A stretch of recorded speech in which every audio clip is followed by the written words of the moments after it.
Random Comic Recap Part 25.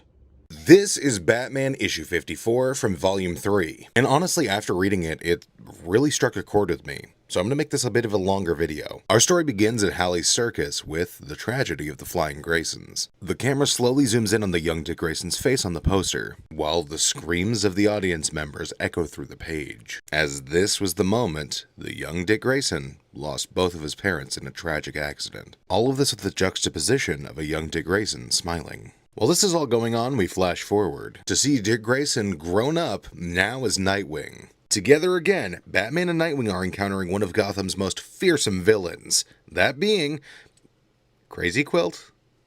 That can't be right. And Batman and Robin can't even be bothered at all to acknowledge his existence, and he's right in front of them. Of course, he's doing the typical supervillain monologue, and Batman's trying to explain to Nightwing that his powers have nothing to do with sewing or knitting, and it's actually about the colors of his quilt. All this is going on, Crazy Quilt's still screaming in the background trying to get their attention, and they just do not care. Nightwing says, "Hey dude, sorry, I was wrong. I know now that it has nothing to do with the actual quilt you're wearing. Apparently you just control colors. My bad." And justifiably, this infuriates Crazy Quilt, who begins sending his colors after the boys. He tells Nightwing and Batman that he is going to hypnotize both of them with his colors, and they will do his bidding. And Nightwing says, "Or we could just close our eyes and beat the crap out of you." The utter disbelief from Crazy Quilt when Nightwing says this is amazing. I mean, the fact that he never thought that somebody could just close their eyes is insane. We see a very chipper Nightwing ready to hop into action.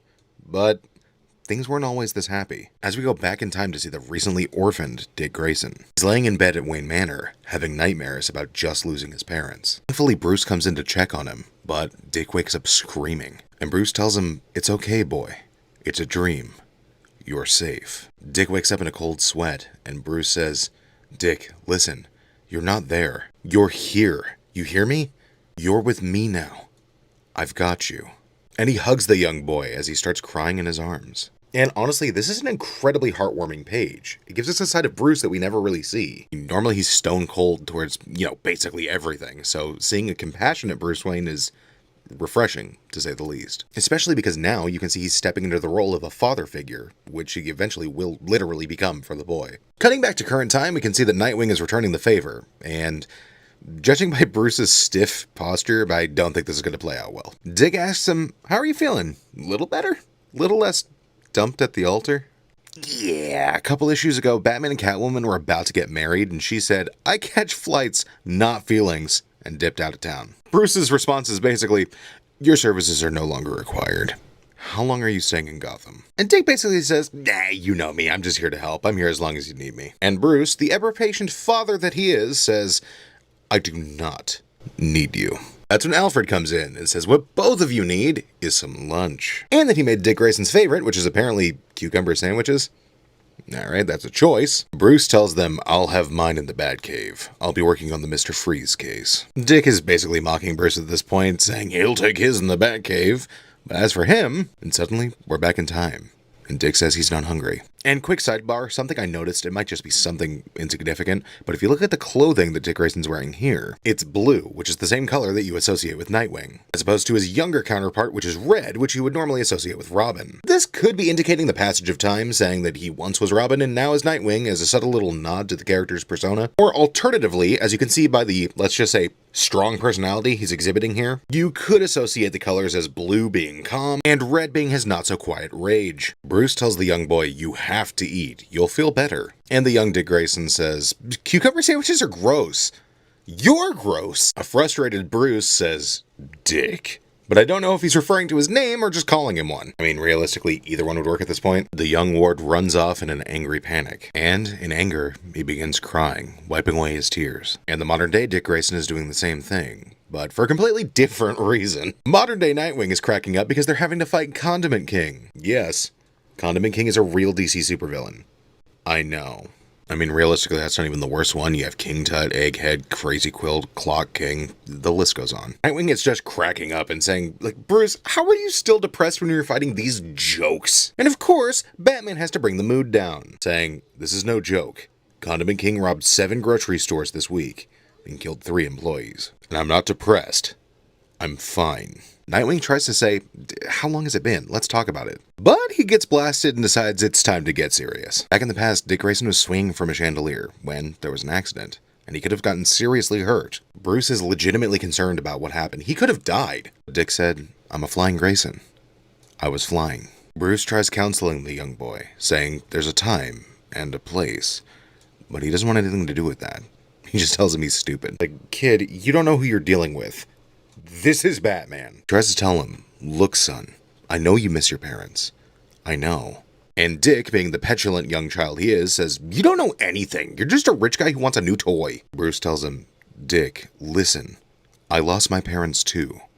Perhaps we can talk about this. But this isn't the time for talking. Dick's too upset. So they move on. You can tell in this moment, Batman is capable of opening up. He is capable of empathy. But right now, he's too scorned from what happened with Selina, and that's why he's blocked off the world. Dick tries to get Bruce to sit down and just take a load off, watch a football game, and Bruce says, I told you, we do not have time for the game. Dick basically ignores him, and does what Batman's been doing this entire time, and Bruce eventually relents and sits down. Dick even says, hey, I got us some chips, and Bruce says, did you? Yeah, okay. Alfred got us some chips, which is apparently the only thing he would eat as a young child. Alfred says he needs a proper meal. He can't just eat chips. But trust me, coming from a dad, you gotta pick your battles. Bruce is right. Dick asks Bruce why he doesn't watch football, and he says he's often committed to other endeavors. We know it's being Batman. And the young boy asks, well, like, are you committed now? And Bruce says, well, yeah, I'm committed to you. Ooh, that one got me. Back in current day, Nightwing's trying to make a bet with Batman. He said it doesn't have to be a huge bet, it could just be a penny. Batman responds with, no. Nightwing doesn't care, he says, bet accepted. Nightwing throws his billy club as hard as he can and says, watch, I bet I can get it to bounce 37 times. And by God, he did it. And he says, he'll take the big one. Batman says, I do not. The big one. That's pretty good. But the laughter quickly begins to turn to tears, and the tears quickly turn into rage. Batman says, no, I'm sorry. I'm fine. Bruce, man, it's cool. I know you're fine. Just know I'm here if you don't want to be fine. Showing that Dick Grayson has come full circle. The entire story has. Now, he's the one offering help. He's the one there consoling a broken Bruce Wayne. Simultaneously showing both character growth and regression. Growth with Nightwing showing that he has the emotional maturity to be able to step up and help his father in a time of crisis, and the unfortunate regression of Batman, receding into his shell and not letting other people help him in a time of need. Nightwing tries to cheer him up and says, hey, let's go see if we can find Ten-Eyed Man. I hear with your third absurd villain, you get a free kite man. Hell yeah. And we see Bruce Wayne demonstrating some of the acrobatics and strength that he has for the young boy. It's kind of a way to try to connect with him, considering that was his roots. And the young Dick Grayson says, I bet you I could do it longer, saying he'll bet a penny on it, because that's what his mom and dad used to do, just for fun. And Alfred lets the dynamic duo know that lunch is now served, and it's cucumber sandwiches, and that he should try them. Dick tells him he won't like them, and Bruce says, no, you won't at first. Nightwing tells Batman in the modern day that he used to hate cucumber sandwiches, like really hate them. And Batman says he remembers. Nightwing asks, yeah, you remember what you used to tell me? He says, my father loved cucumber sandwiches. I just told you what he told me. Don't give up on them. Keep trying again and again, because I swear they're worth it. Obviously, the cucumber sandwiches in this scenario is referencing the fact that Bruce Wayne was never going to give up on the young Dick Grayson, and that he was going to do everything in his power to make that relationship strong, impactful, and long-lasting, because he wanted to make sure Dick Grayson knew he wasn't alone, and that he had family now. Again. And although Bruce Wayne and Dick Grayson don't have the typical family relationship, it's very, very nice to see that he goes above and beyond to do everything he can for his son, and to make sure that he knows he's cared about and loved. And the fact that in a time of absolute need and crisis, his son is able to step up and do the exact same thing for him, returning the favor after all of these years. Sure, Batman and Robin's story has basically always been about fighting villains and taking down crime, but at the heart of it all, it's really just family. Multiple people coming together from tragedy and making a new, strong relationship, and forming a new family. That being, eventually down the road, the Bat family. I know this wasn't the typical style of video that I normally do for this series, but I thought that it really needed more time to get fleshed out, and that it deserved to go deeper into the themes of the story, and explain a little more. Let me know if this is something that you would like to see me do again in the future. It takes a little bit longer, but I think it's worth it. And if you enjoyed it, go ahead and leave a like and subscribe, as it really does help. And we're quickly approaching 100,000 subscribers on the channel, which is insane to think about. And I'm not gonna lie, any kind of story that involves fatherhood like that really hits home for me, so I'm 100% okay dedicating a lot more time to cover these stories. So, like I said, if that's something you'd like to see further in the future, go ahead and let me know. Thank you all for watching. Thank you so much for sticking with me through this extra long entry into the series. And as always, have a great day, and I'll catch you in the next one.